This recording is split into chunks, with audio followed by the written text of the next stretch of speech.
வணக்கம் ஃப்ரெண்ட்ஸ், எல்லாரும் நல்லா இருக்கிறீங்களா? நானும் நல்லா இருக்கிறேன். இன்றைக்கு நான் உங்களுக்கு செய்து காட்ட போகிற ரெசிபி ஒரு இட்டாலியன் ஸ்டைல் ரெசிபி தான். 5 ஸ்டார் சுவையையும் மிஞ்சக்கூடிய வகையில் நீங்கள் வீட்டையே செய்து சாப்பிட்ற மாதிரி நான் இதை செய்து காட்ட போகிறேன். வாங்கோ எப்படி செய்கிறதுன்னு பார்க்கலாம். இந்த டோட்டலினி செய்கிறதுக்கு நான் இந்த பேக்கெட் தான் வேண்டியிருக்கிறேன். இதில் பார்த்தீங்கன்னா தெரியும், குக்கின் 8 மினிட்ஸ் அண்டு இருக்குது. இது ஃப்ரெஷ் இல்லை, கொஞ்சம் ட்ரை ஆன மாதிரியான பதத்தில் தான் இதுக்குள்ளே இருக்குது. நான் எடுத்திருக்கிறது மஷ்ரூம் டோட்டலினி. வாங்கோ இதை எப்படி செய்கிறதுன்னு பார்ப்போம். இதில் நான் 2 பேக்கெட் எடுத்தனால் அதை நான் இப்போ தனித்தனியாக செப்ரேட் பண்ணி வச்சுருக்கிறேன். 2வது பேக் வேக்யூம் சீலிங் மாதிரி இருக்கும். அப்போ கொஞ்சம் கூட எல்லாமே ஒன்றோடு ஒட்டுற மாதிரி இருக்கலாம். அதால் நான் முதல்ல தண்ணியில் போட்டு அவிக்க முதல் இதை எல்லாத்தையும் இப்படி செப்ரேட்டாக எடுத்து வச்சிருக்கிறேன். இதை குயிக்காக செய்கிறதுக்காக நான் சுடு தண்ணி முதல் கேட்டில் கொதிக்க வச்சு எடுத்து செய்ய போகிறேன். அந்த டோட்டலோனியை நாங்கள் இதில் இப்போ அவிச்சு எடுக்க போகிறோம். 8 நிமிஷம்தான் அவிக்க வேண்டிய நேரம். இப்போ இதுக்குள்ள 1 டீஸ்பூன் அளவு எண்ணெய் விட்டுக்கொள்ளுங்கோ. ஏதாவது வெஜிடபிள் ஆயிலோ குக்கிங் ஆயில் ஏதாவது ஒன்றை விட்டுக்கொள்ளுங்க. ஏன்னு சொன்னால் அந்த டோட்டலோனி ஒன்றோடி ஒன்று ஒட்டுப்படாமல் வர்றதுக்காக. அதோட அதற்களவான உப்பை மட்டும் இப்போ போட்டுக்கொள்ளுங்கோ. டோட்டலோனியை வடிச்செடுக்கிறதுக்கு நான் இப்படி ஒரு ஸ்ட்ரெயினர் வச்சிருக்கிறேன். இதில் அந்த கீழே தண்ணி வடிகிறதுக்காக ஒரு பாத்திரம் வச்சு அதுக்கு மேலே இதை வச்சு விடுறேன். அப்படின்னா நாங்கள் அது அவிந்தா உடனேயே இதில் அப்படியே வடித்து விடலாம்.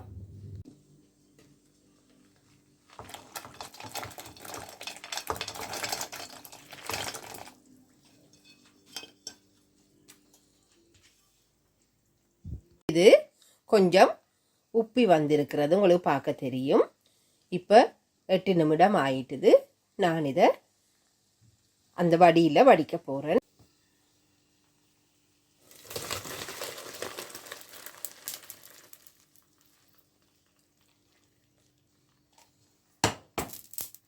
அந்த டோட்டலோனிக்கு தேவையான சீஸி வெஜிடபிள் சோஸை நான் செய்ய போகிறேன். எப்படி செய்கிறதுன்னு பார்ப்போம். முதல்ல சால்டட் ஓ அன்சால்டட் பட்டர் கொஞ்சம் எடுத்துக்கொள்ளுங்க. அடுப்பை லோ ஹீட்லேயே வச்சுக்கொள்ளுங்க. நாங்கள் இந்த பட்டரில் தான் நாங்கள் இது எல்லாத்தையுமே வதக்க போகிறோம். பூண்டு பற்கள் நல்ல குறுநலாக நறுக்கினது போடுறேன். லோ ஹீட்டிலேயே வச்சுக்கொள்ளுங்க.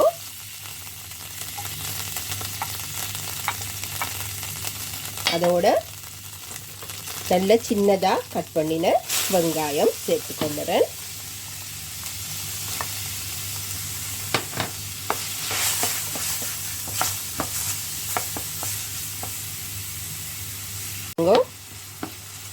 அந்த வெங்காயம் வதங்க தொடங்கவே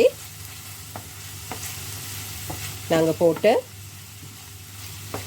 பட்டரோ மாஜரின் இப்படி செப்பரேட் ஆகி வர தொடங்குது.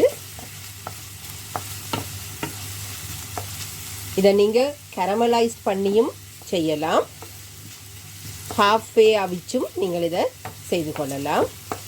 நான் இன்றைக்கு கேரமலைஸ்ட் ஆக்கையில் இப்படியே தான் செய்ய போகிறேன். இப்போ நான் இதோட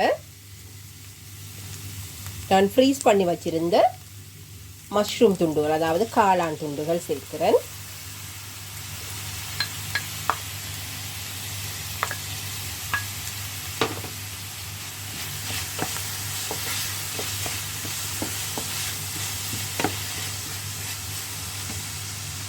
அதோட கூடவே ஒரு மீடியம் சைஸ் டொமேட்டோ எடுத்து நான் அதையும் போட்டுக்கொள்கிறேன்.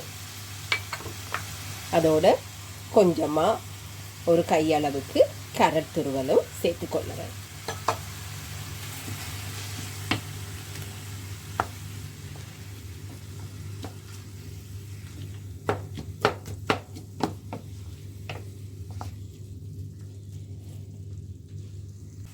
இதில் கொஞ்சமாக மிளகு தூள், அதாவது பெப்பர் பவுடர் போடுறேன்.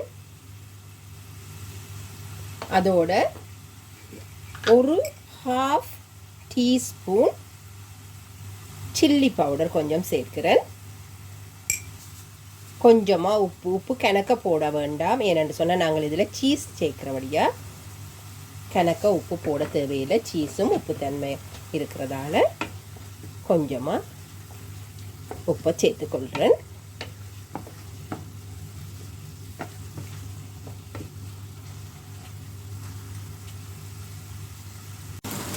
இப்போ இந்த மஷ்ரூம் எல்லாம் கொஞ்சம் வதங்கி வந்துட்டுது. நல்லா சுருள வேணுமென்று இல்லை. இப்போ நான் இதில் 1.5 டேபிள் ஸ்பூன், இது 1 table spoon all purpose flower தான் நான் இதில் சேர்க்கிறேன். 1.5 டேபிள் ஸ்பூன். இதை அப்படியே இந்த கறி வைக்கிற இதோடையே அப்படியே மிக்ஸ் பண்ணி கொள்ளுங்க.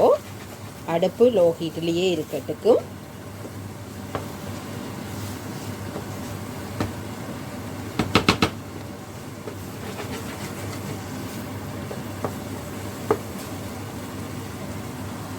இதில் 3/4 கப் அளவுக்கு பசும்பால் சேர்த்து கொள்ளுறேன். நான் ஃபுல் ஃபேட் மில்க் தான் எடுத்திருக்கிறேன்.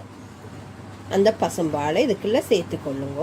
நான் முதல் 1/2 கப் விட்டேன்னா இப்போ இன்னும் ஒரு 1/4 கப் சேர்க்க போகிறேன்.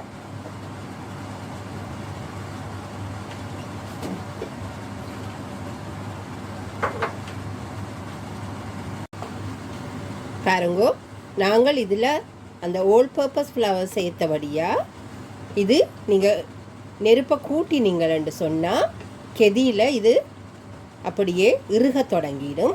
எங்களுக்கு ஆக இறுக்கமாக தேவையில்லை. இந்த சோஸ் கொஞ்சம் இறுக்கமாக வரவே நாங்கள் சீஸை போட வேணும். சீஸை துருவி பக்கத்தில் வச்சுக்கொள்ளுங்க. இப்போ இதே ஒருக்கா உங்களுக்கு தேவையான அளவு உப்பு சுவையல் இருக்குதான்னு ஒருக்கா பார்த்துக்கொள்ளுங்க சீஸ் போட முதல்.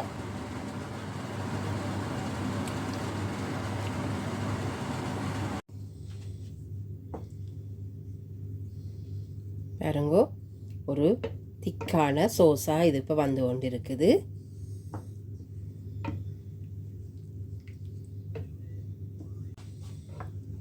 பாருங்க, இது கொஞ்சம் திக்காக வர தொடங்கிட்டுது. நான் இப்போ அடுப்பை நல்ல லோ ஹீட்டில் தான் இப்போ வச்சிருக்கிறேன். இதில் செடர் சீஸ் எடுத்து வச்சிருக்கிறேன். அதை இதோடு இப்போ சேர்த்துக்கொள்ளுறேன்.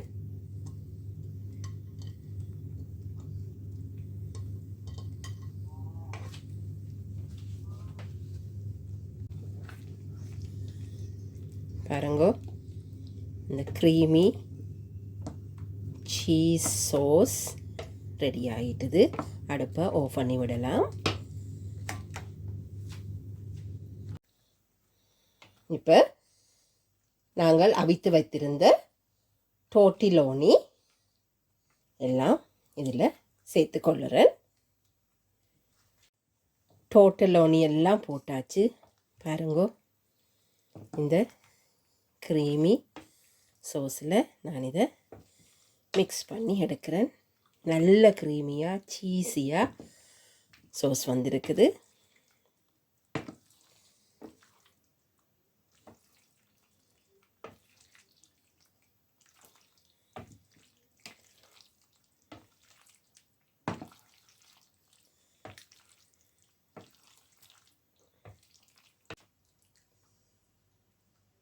இன்றைக்கு நான் செய்த இட்டாலியன் ஸ்டைல் டோர்ட்டலோனி, அதாவது சீஸி அண்ட் க்ரீமி டோர்ட்டலோனி ரெடி ஆகிட்டுது. நீங்களும் உங்களோட வீட்டில் செய்து பாருங்க. பிடிச்சிருந்தா கமெண்டில் எனக்கும் ஷேர் பண்ணுங்க. மீண்டும் இன்னொரு வீடியோவில் உங்களை சந்திக்கிற வரைக்கும் thank you. Bye.